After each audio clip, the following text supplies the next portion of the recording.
There's something about tight, dark places that terrify people. You don't have to have claustrophobia to be horrified at the prospect of getting stuck in a rocky crawl space. Tens of thousands of tons of rocks below and above, ready to cave in at any moment. And if the possible cave-in doesn't scare you, the things that crawl and skitter in the dark might just do the trick. Beware the caves, because today I've got some allegedly true and scary cave-themed stories. Now let's begin. Last year, my family and I went camping and hiking. It was a week during the late part of April. My dad always enjoyed getting out in the spring. He also says it gets me and my older sister off the cell phones and computers for a bit. We reluctantly went and tried not to fuss too much, even though I'd much rather be playing PS4 with my friends. If pretending to be excited about walking on some rocks was what it took to keep from hurting his feelings, then so be it. As we prepared for the trip the first morning, Dad and I loaded the truck up with tents, an ice chest, and the other necessary implements for camping. All the while, my mom and sister were arguing over how much to pack for the trip. Thank God my mom won out, because it would have been me having to pack everything into an already overloaded truck. We finally got everything strapped down and started down the road. Our destination was only a few hours away, so it wouldn't be long until we were in a boring supposed heaven. The trip was pretty uneventful. My dad told stories about past trips from when my sister and I were little, and my mom laughed while adding in her own little parts. My sister, being 16 at the time, sulked from her lack of a phone or any other form of entertainment, and I stared out the window watching trees pass by. Eventually, we were going to a new place that Dad had wanted to try for a long time. He didn't know much about it, but a work friend had said it was great. I was hoping it would be more fun than the trips before. Like Mom said, you never know, you might just have fun. Once we arrived at the place, it seemed pretty dead. There was a small playground that looked as though it had been built 40 years ago. The public restroom buildings were run down and didn't seem to be cared for much at all. There was a decent-sized lake in the distance, though, but it too appeared to be empty. For the moment, it seemed like at least, if nothing else, we wouldn't have to share with many people. Dad and I found a good spot and began setting up the tent. He let me pick the spot, so I chose a spot close to the lake. I was hoping to get some fishing in at some point. My mom and sister began putting out the chairs and unloading the truck. By the time we were finished setting up, it was getting a little later in the evening. My dad suggested we go check out the lake, maybe even cast a line in the water. I was more than thrilled to end the day doing something outside I found somewhat entertaining. My mom volunteered herself and my sister to stay and start building a campfire, so it would just be me and my dad. The fishing wasn't great, but I enjoyed it anyway. We did finally see a boat out there, and there were a few other people standing around the shore. It made me a little less nervous. The feeling of us being all alone there was kind of creepy. Later on, we finally made our way back to the campsite. The fire was going, and my mom and sister were sitting in lawn chairs by it. My mom offered us turkey sandwiches. Soon after that, we were off to bed. That night, I couldn't sleep much. Because it was so quiet, I could hear every little noise, the crackling of leaves and the rustling of bushes. My 13-year-old mind just knew there was something waiting for me to go to sleep. The next morning, I awoke to my dad yelling, "Wake up, you lazy good-for-nothings. Let's go." I noticed he had his hiking boots on, so I knew we were in for it. He wanted to try a 5-mile trail that had streams, cliffs, and hills, a lot of nature to see, as he had put it.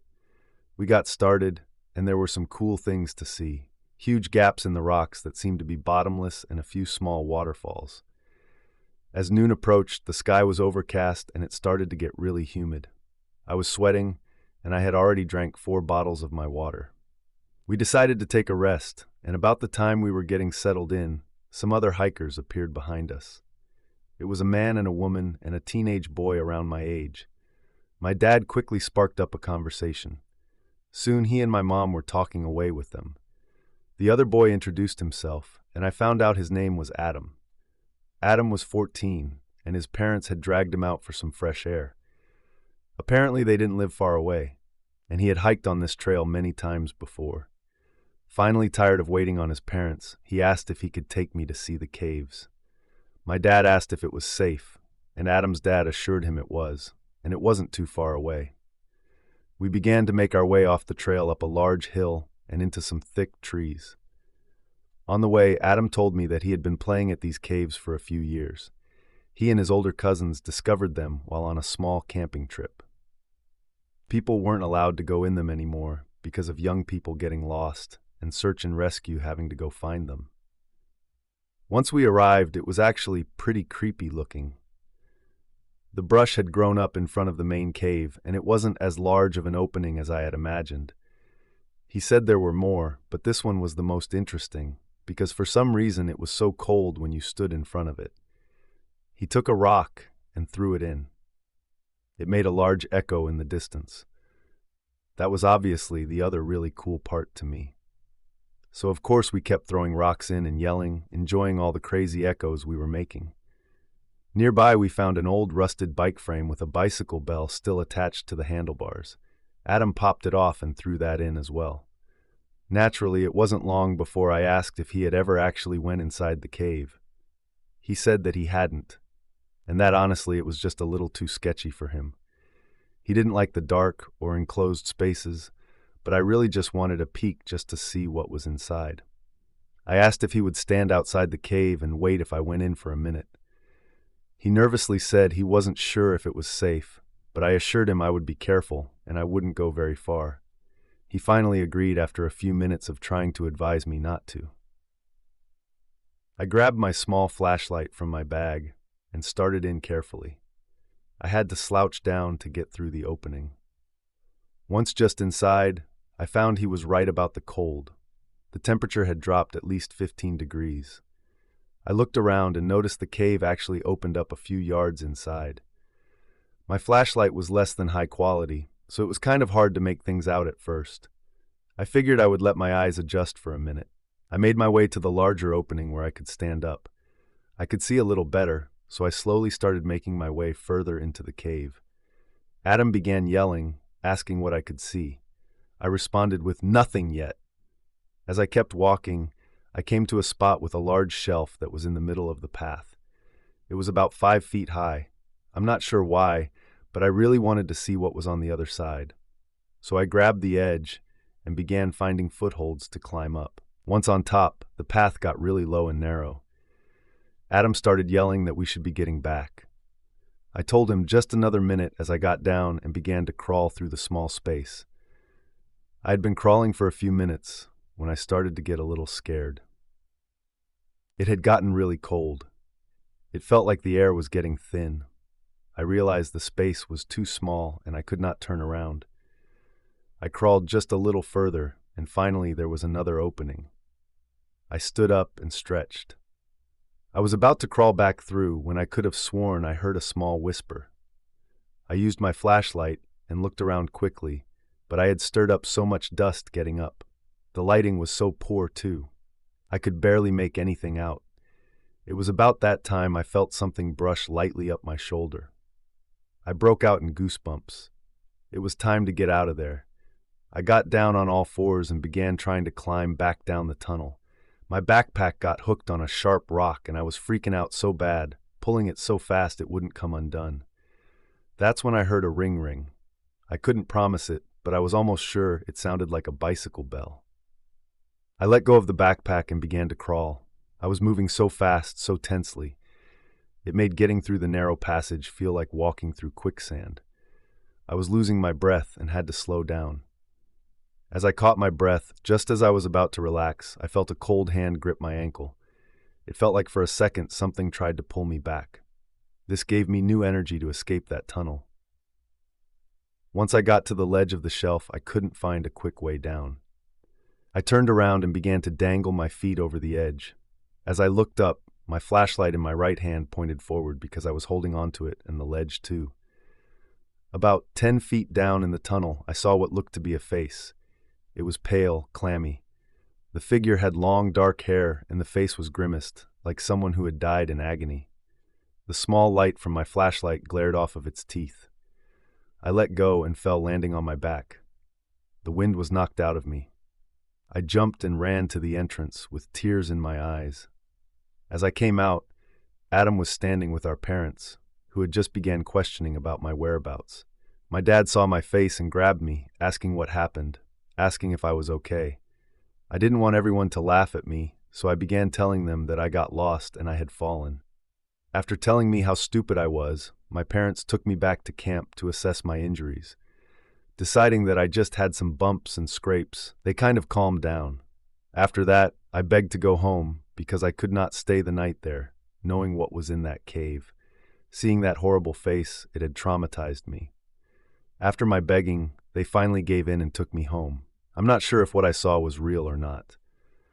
I'd like to believe it was just my imagination, bad lighting, a scared kid, but I can't get that grimaced, dead-looking face out of my head. I don't do tight spaces anymore, and cave dwellers can have their caves all for themselves. I like to go spelunking. It's one of my favorite hobbies, and I live for the adventure. Me and my friend Josh decided to go up to the ape caves outside of St. Helens and go walking around and explore the old lava tubes. For those who don't know what a lava tube is, it's a super long one single tunnel that was created when lava came down through the underground super quick. They were formed thousands of years ago, and it's always a blast to go and crawl through them trying to find your way through. Some parts do get really sketchy because you have to duck, climb, and basically be a spider monkey through. But I digress. So we went up pretty late in the season. We're talking mid-November, early December.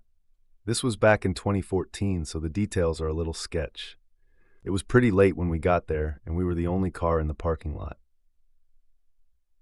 We gathered our gear and headed down the trail to the actual mouth of the caves. The air was super heavy and humid in the cave, and as we walked through, our footsteps were the only thing you could hear. Josh also brought his dog along, and it happily plodded along right next to us. We were about an hour into our expedition when Josh suggested we turn our lights off to see just how dark it actually is. The lights go out, and we stand there in silence. It's moments like those that really just remind you how vulnerable you are. I would not want to be here by myself. That's when I could hear the deep rumble of a growl in Josh's dog's chest. Josh quickly switched his light back on, and in the distance we could hear someone talking. It wasn't loud, just enough to get our attention. Savage, the name of Josh's dog, starts barking like mad and he tries to shut her up. Chills are racing up and down my body as we quickly turn back and head the other way. The entire way out, I could swear I heard footsteps that weren't our own, as if a third person had joined our party. Every now and then you could hear the same voice, talking and laughing, but this wasn't a sane laugh. There was madness in it, that mocking, high-pitched mirth. We got the heck out of there, and by the time we got back to the parking lot, we were both panting heavily and covered in sweat. We didn't talk about that experience for the rest of the car ride home. Now I love spelunking and exploring, but not when I gotta do it with spirits. I'm 22, going on 23 years old now, and this happened when I was 6 or 7, living with my birth mother and her mother, which would be my Nana. It was the middle of June, and it was a hot summer day in West Virginia. I lived in the mountains where our backyard was a forest. Me and my 4 brothers, 2 older and 2 younger, would go hiking in the woods behind our house all the time to pass the time. On this particular day, it was about 97 degrees Fahrenheit out and sunny as we trekked through the woods. After about 30 minutes of hiking, we came across this cave. It was the most peculiar cave because in the opening there seemed to be a pillar of ice despite the extreme temperatures. As my brothers approached it, trying to figure out how it didn't melt, I noticed the woods got silent. I was a bit of a wuss back then. I got scared easily. My 2 older brothers often picked on me for this. Well, I told them that I was wanting to go back home, and they told me to go back by myself if I was so scared. So being the stubborn kid I was, I did just that. As I was walking back home, I saw what appeared to be a deer off to my left. When I looked over, it was a doe, but it was a doe unlike any other I'd ever seen. This doe stood 7 feet tall on all 4s. The only place I'd ever seen an animal so big was a zoo. So being the scared little boy I was, I ran back home and cried in my room until my mother came in and calmed me down. Eventually I passed out. The following night I woke up to a horrifying and confusing sight. I rolled onto my back in bed and looked out the window, and there I saw eyes. Immediately I knew I'd seen those eyes before, but then I really grasped what I was looking at. That massive 7-foot doe was standing by my window, looking in at me in my bed. Expressionless, emotionless. I ran terrified into my big brother's room, sleeping on the floor because his room didn't have a window. I never ventured back into that forest after that, and I can't help but think that wasn't a normal doe, and that perhaps that icy pillar had been a distraction to get me alone. The following story was previously narrated on its own, so it didn't get as many listeners, but it's a great story that matches today's topic. I thought you'd enjoy it.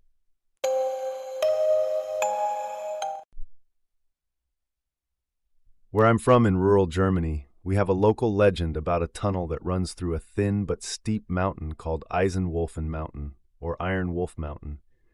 This short but inconvenient landmark is what now separates my small town from the larger colony and what used to be my school. Back in the early 1980s, when I was a young boy, it was my own responsibility to get to and from school on time by riding my bike, and I was also tasked with picking up any items from the stores to bring them back home. Now, normally this would not be a problem, as I could simply on most occasions detour around the mountain on a much more public road. However, one dusk I had to be home quickly before it got truly dark in order to avoid getting into trouble and probably a beating by my less than nurturing father. The road I normally took, curving around the mountain, was easily a 35-minute ride. This meant I had no choice but to take the tunnel. But before we get into my experience, let me tell you about this tunnel. Eisenwolfen Tunnel can easily be described as a maw carved crudely into the rocky face of a sheer cliff reddened with strips of iron deposits. From the outside both ways, a not-so-well-worn dirt path branches off of the paved road and slides into the dark interior of the Earth's cave. Supposedly the main tunnel is a straight shot through, but if that were the case, then you would be able to see light peeking through the other side, right? Not here. Instead, it's pitch black mere meters into the threshold. The history of the tunnel is a strange but no all too uncommon one. During World War II, the tunnel was carved into the mountainside as a means of more readily transporting supplies to stationed troops. In addition to this, it was also given branching tunnels from within to mine the vast quantities of iron used for the manufacturing of weapons and other items for the war effort. This may be to blame for the tunnel's lack of straight shot through, most likely curving some due to the iron harvesting and crude explosive methods the workers tended to use when creating the tunnel. Now, with that bit of history out of the way comes the part that skeptics may choose to overlook or make reason to. The tunnel itself was abandoned shortly after its completion and mining efforts ceased. There is no documented reason for this happening, other than those who entered it simply began to vanish. No traces were ever left behind. It never mattered how many people went in at a time. If they had weapons, and being Germany during the war, you know they had weapons, nor how long they were supposed to be inside.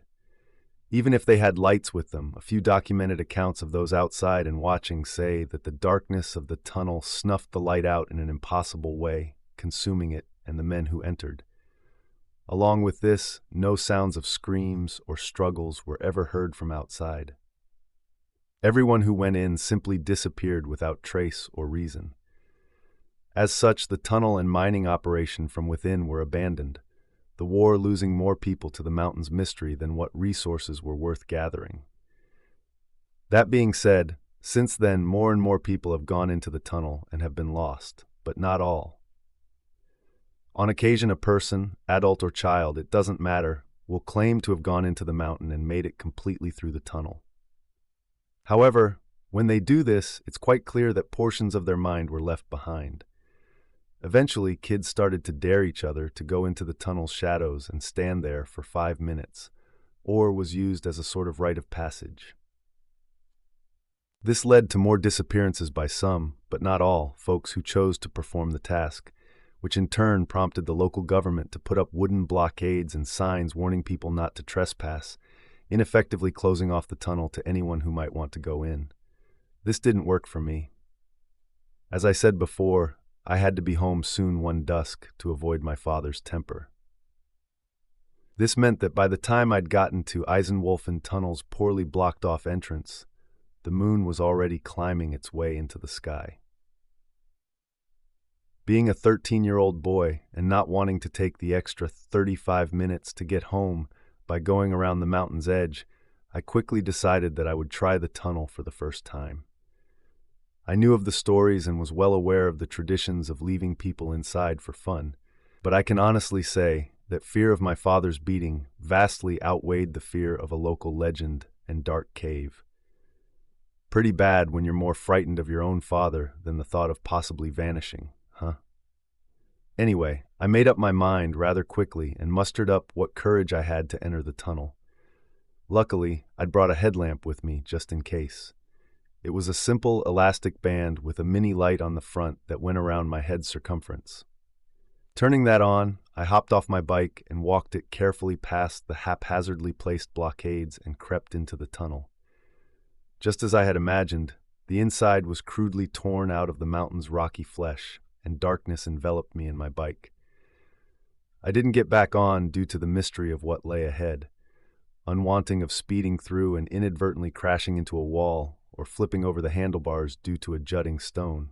Besides, even if I took my good old time here, I would still make it through the other side and just outside my hometown in mere minutes, in theory. As such, I gradually pushed my bike along step by step, heart pounding and palms sweating. The sound of dripping water caused my head to jolt to the side many times in a short time frame, eliciting dizziness and an aching neck. But every sound was amplified, and I perceived it as something to watch for and fear.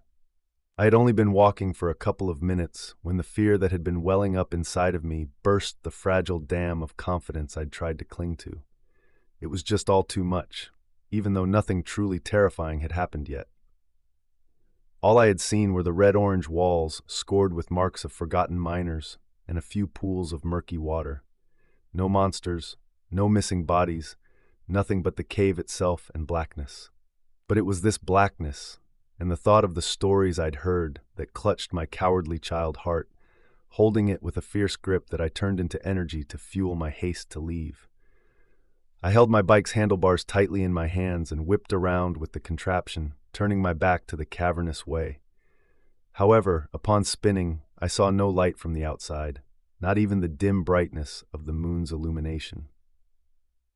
The only thing my dim headlamp showed was more tunnel wall. Heart skipping a beat, I bit my lip and raced back the way I'd come with my bike still in hand. But I only came face to face with a damp wall. Where I had been certain I'd come from in a straight line was only wall, no entrance, no blockades, no outside. Panic truly began to set in then, bubbling up like an overflowing cooking pot. I ran along this wall to the left with my bike until it met with another to form a rounded corner. Upon seeing this, I tried the other way, but was greeted with the same thing. Somehow it appeared the tunnel's entrance had sealed up, like a healed wound, and that meant I was sealed inside. Sure, I had not taken any turns. My mind boggled at the idea of being unable to find my way out. It raced at the time with all the stories I'd hear, the legend, and how I cursed myself for being such a fool. Now I would become just another story, another child, suddenly lost without a trace, consumed by the tunnel. I'm not ashamed to admit I started to cry then. I gripped my bike tightly, handlebars harder, and wailed, the sound of my desperate yet defeated cries echoing loudly across the interior. It drowned out all the other sounds of the tunnel, causing my ears to flood with the noise and ring. I cried for some time, but I cannot tell you how long. I can only say that by the time I'd come to terms with my fate, my throat stung with effort. By then I'd collapsed onto the cold ground with my bike lying to the side. My hands and clothes were wet, but not from the water falling above, from my own source. I sat there for maybe a minute, contemplating how long it would take for me to really die in this forbidden place. But then what little will I had left to live emerged, and with it came a sense of logic. If I didn't have a way out the direction I'd come, maybe I'd have a chance to get through to the other side. After all, others claimed to have done it before, even though they never spoke of being trapped inside beforehand. Still, this was a tunnel, and tunnels always had another way out on the other side. It would be my only chance, but it was a chance. Mustering up what energy I had left from breaking down, I hauled myself to my feet and gathered my bike. Quickly, the remaining tears upon my face were wiped away by a sleeve, and I inhaled deeply, exhaled, then slowly began to move forward. This time I stayed along the wall instead of following the open path made. I figured this way I'd be able to tell when the tunnel took a turn or when it branched off, so I could steer clear of it if possible. I hoped so anyway. Step by step, I headed deeper into the mountain's stomach, the walls going from high and mighty to a more enclosing space. I perceived no turns, so I thought that maybe since the tunnel had been abandoned, they hadn't fully carved out the high ceilings before everything was lost. This brought little comfort, though. What made things even worse, yet more fascinating, was when I came across a small pile of old pickaxes lying at the base of the wall I walked. They were clearly from the war's efforts.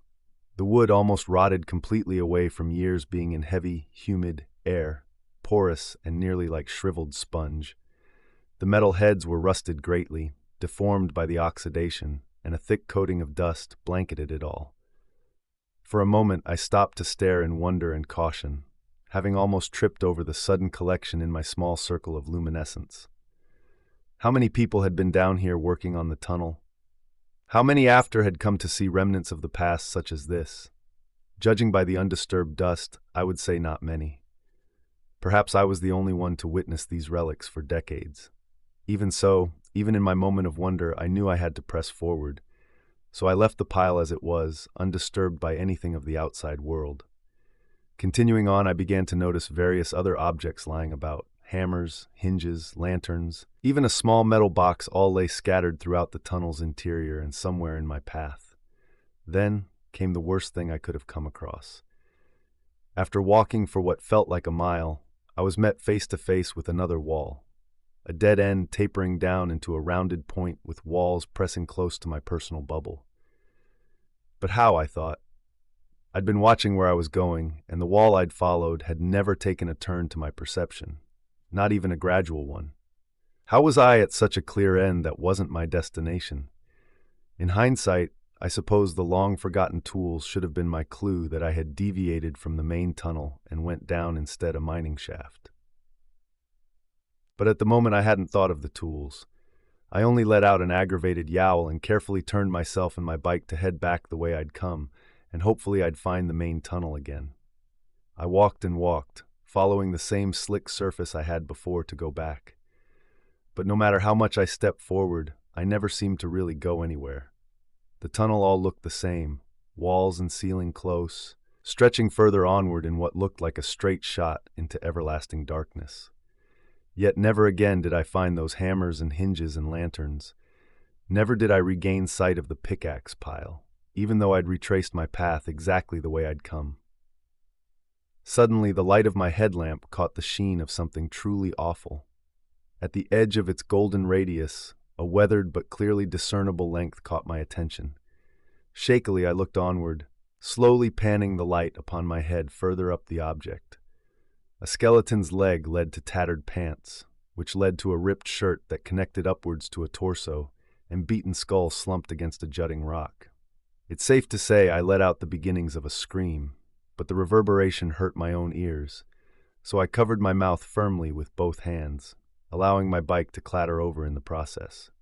Before me rested the ancient skeleton of what I can only assume to be a soldier of the war, given his dark green shirt and gray pants uniform, no matter how tattered and torn. He sat there against the rock and wall, leaning with his half-skull nestled into the nook naturally formed. An arm rested merely at his side, while the other unfortunately held a small pistol. It was then that I noticed nearby was his helmet, a bowl now for containing the dripping water, rather than protecting his head or what was left of it. Why had he done this to himself? Had he gone insane during the war? Or had he been trapped in this mountain like I was now, unable to find his own way out in the twisting, shifting cavern walls? I shuddered to think what had been going on through his mind before it was destroyed by his own hand, vividly able to imagine his own prior terror and hopelessness. I prayed then that I wouldn't suffer the same fate, being trapped so long that I wished for death as a means of escape. I left his remains alone, allowing the dust to further accumulate over his bones without interruption. Picking up my bike, I stared at the bare corpse, a small part of me waiting for it to reanimate and lunge for my legs or arms, as if some kind of nightmare which would never end. But as you can expect, nothing happened. It never moved, and I moved on, slowly. By then, my stomach had started to growl, gnawing at my conscious mind to find something edible. But I knew there would be nothing here, in this cave. What had once been food years ago would have then been more accompanying stone. I hadn't even seen any bats or another living creature at all since first entering the tunnel's gabe. Yet my hunger persisted, forcing my mind to wander and remember delicious meals of roast veal, the salty broth of eintop, and sweet essence of Black Forest gâteau cakes. This led my brain to think of my poor mother. She would be worried sick when I never returned home, when I never received another embrace in her loving arms. While father would be furious, she would be sobbing with worry. Guilt settled, and I wished then more than ever that I had just taken the road around the mountain to be late getting home. In that tunnel, being stuck wandering in the chill and black void for what had definitely been hours, seeing relics of the long-forgotten past and finding the final resting place of a soldier trapped as I was, I wished for the beating from my father. That was nothing compared to the hell I'd been facing inside of that dreadfully atrocious mountain. It was then that I noticed something new in my path. Once more, having followed the wall the way I had come, Eisenwolfen tunnel had shifted.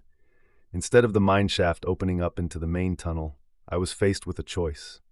Branching to the left, straight ahead, and to the right were 3 smaller tunnels, each one leading only further into the abyss. By then I had come to terms with the fact that retracing my steps was useless. The worthless paths I tried to retake never ended up back where I had come from. I had no choice but to go forward in this endeavor, or simply sit for death as the soldier had done.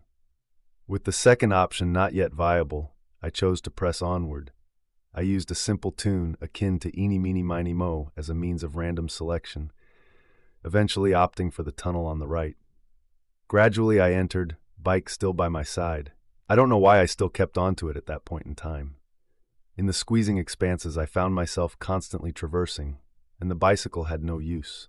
I couldn't ride it, not also with the shadows closing in and paths so uncertain. Perhaps it gave me a sense of familiarity. Maybe it was the only thing keeping my childish, draining mind on the task at hand. Maybe it was the only thing keeping me sane. Either way, I never left that thing behind. Nor held it any more away from my body that its bar couldn't slightly dig into my moving hip. Along this span of particular tunnel, I found the ceiling going up, then pressing back down in waves, as if it mimicked the way of an ocean. The walls, however, always stayed the same, bending here and there in close quarters, but never truly making a solid turn. Imagine my exasperated surprise when that hole opened up to allow my headlamp to shine onto the familiar, distressing sight of the deceased soldier, sitting against the stone. Quickly and without much thought, I raced back down the tunnel I'd been to previously, continuing past the decrepit bones as I had once done, and landing myself back at the interesting tunnels. This time I went left, and to my unfortunate exacerbation, I landed right back in the same spot, the soldier before me once more. It seemed the more I moved, the less sense the mountain made. How could a single tunnel with no other branchings lead to the same exact spot from the same exact perspective as another? Logic didn't exist anymore. One last time I tried my luck and took the tunnel down the straight middle. It stretched deeper and deeper, but never curved. I swear this one never curved to the left or right.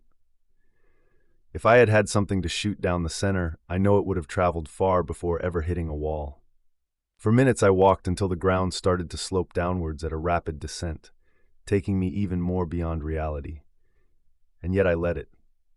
I carefully inched my way down, placing each step of my shoe hesitantly upon the slick, angled ground.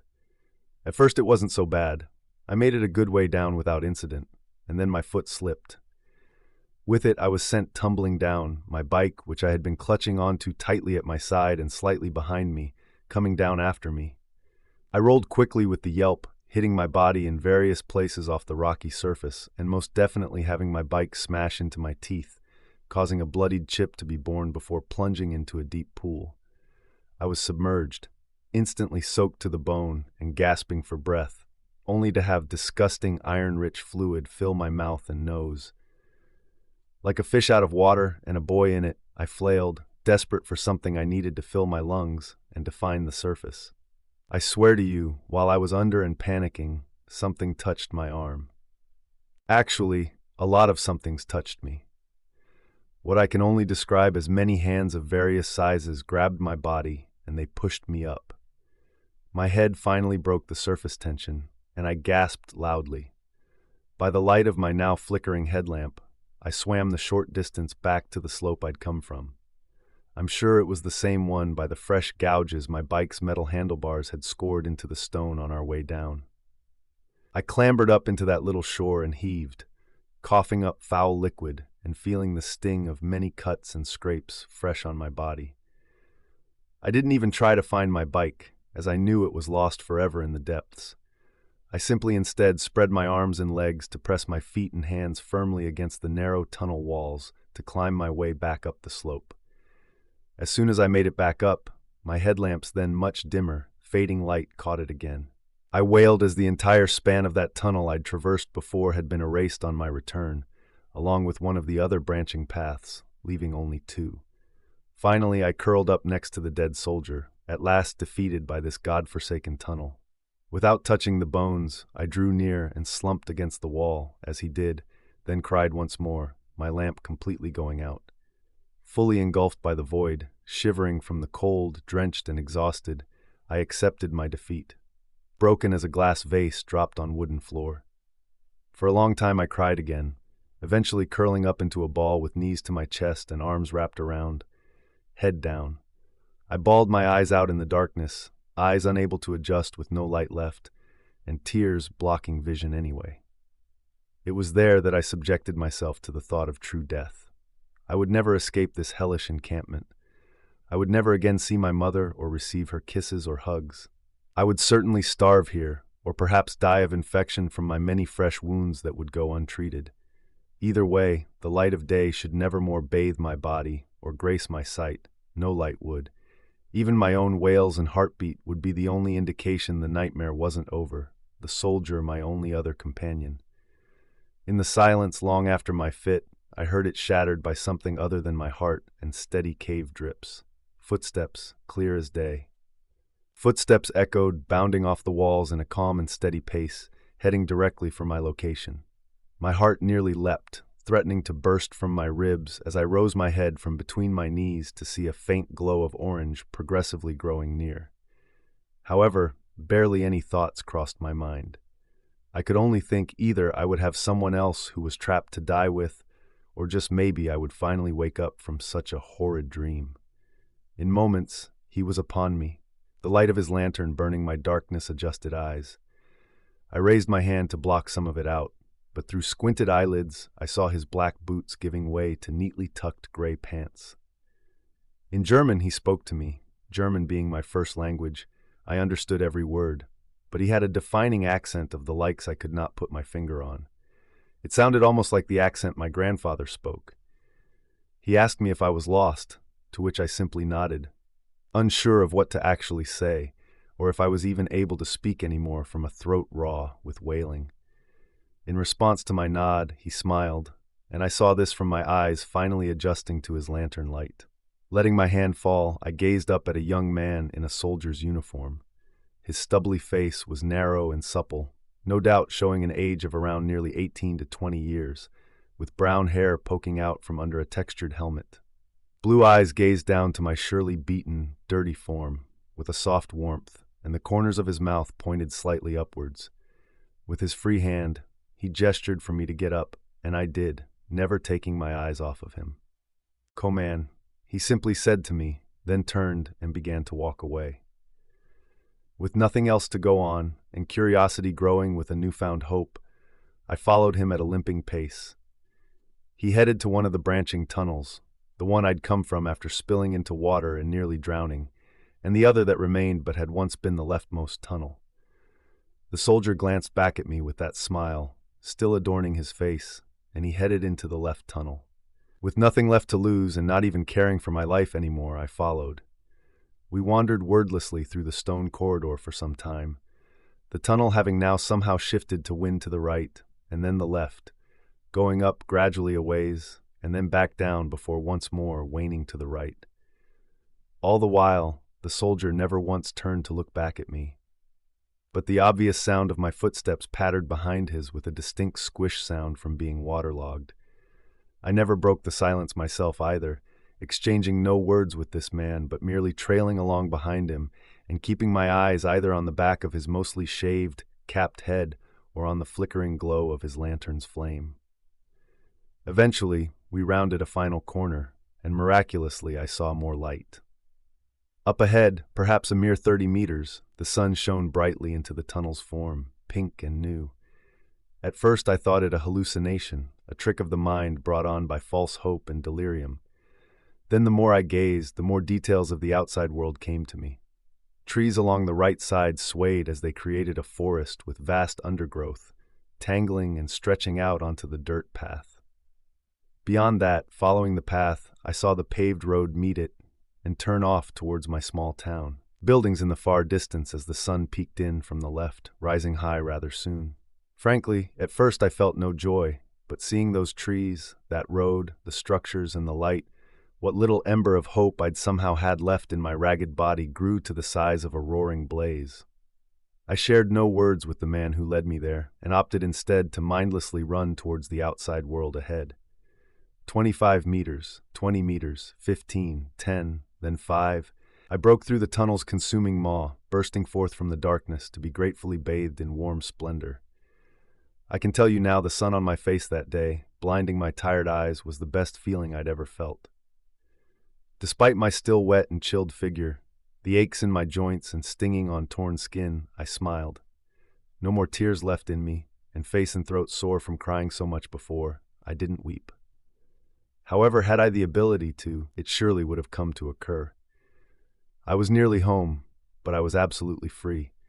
In one swift motion, I spun on my heels to turn back to the accursed tunnel with intention of thanking my rescuer, but he was nowhere to be found. I had expected him to follow me out of the darkness, but he simply never had. I didn't hear any footsteps echo away, and I no longer saw the life-saving light of his lantern. He was simply gone. For what it was worth, I mustered my strength and rasped aloud, "Thank you," into the abyss, the words faintly coming back to my own ears. If he was still in there, I hoped he had heard. With every fiber of my being frayed, I drug my feet back home. Upon opening the front door to my small hovel, I was instantly greeted by my worried, sick mother, who scooped me up into her arms and hugged and kissed me like she never had before. Father, thankfully, was away at work at the time. I'd still received my beating that night for having been gone so long, apparently the entire night, but I was never more happy to be home. In the end, I never procured my beloved bike back, but there was only so much I could be upset about it. I had made it home with my life, though my mind was forever scarred by what I'd experienced in Eisenwolf and Tuna. The true raw terror, the confusion, the pain, it still has not left me, and most likely never will. But I shall live with it, for I'm alive. I'm thankful to be so. Looking back, I'm not certain that the man who had saved my life was even real. A large portion of my soul wants to believe he was that soldier I'd found slumped over in the dark. I want to say he had never found his own way out in life, but heard my distress and took it upon himself in the afterlife to guide me to freedom. Perhaps he has done this with others before, and may do so with those in the future, willing and stupid enough to enter such a cursed existence in space. Since my incident, I have never returned to the tunnel, nor do I even consider going nearer than I must to traverse the tar road around it. But every once in a while, on my way by, I will gaze into the all-consuming grasp of shadow with gratitude for that soldier and mouth another thank you, hoping he may just see it. Believe me or not, that is your call to make. I will, however, swear by this tale, and I warn any who may dare to think of entering that tunnel to not be so wasteful of life. Nothing you could step into that tunnel for is worth it, especially not time that would be much better spent simply taking the road around. Don't be like me, for if you ever are so impatient or so scared to be late, know that your life and sanity are worth so much more. So if you like these stories, then hit the like button, press the notification bell, and subscribe for more spine-tingling content. And we will see you in the next story.